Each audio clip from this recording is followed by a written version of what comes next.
প্রথম কেউ আমাকে নিয়ে মানুষ দেখে বললো যে আপনার কাজটা ভালো লাগছে, আপনাদের সহযোগিতা ডাল ভাত খেয়ে চলছি।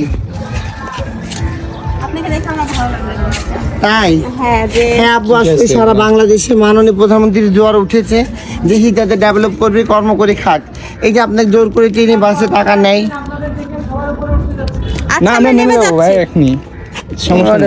অন্যান্য সময় আমরা এই মানুষগুলাকে দেখলে আসলে দূরে সরে যায় বা পালিয়ে যায়। আমি প্রথম কোনো এরকম একজনকে ডাকলাম যে আসেন, আমি আপনার জিনিস কিনতে চাই। উনি কিন্তু চাইলেই আমাদের কাছ থেকে জোরপূর্বক টাকা নিতেই পারতো, বাট ওনার আত্মসম্মান বোধটা দেখেন যে সে একটা কাজ করে খাচ্ছে, একটা প্রোডাক্ট বিক্রি করে খাচ্ছে। আসলে আমি তাকে আপু বলেই সম্বোধন করছি। আর অনেকেই আছে সম্মান নিতে জানে না, বাট আসলে আমি তাকে সম্মান দিতে বাধ্য হয়েছি, কারণ তার কাজ, তার পোশাক আশাক, তার কথাবার্তা, চাল চলনটাই ছিল একদমই অন্য।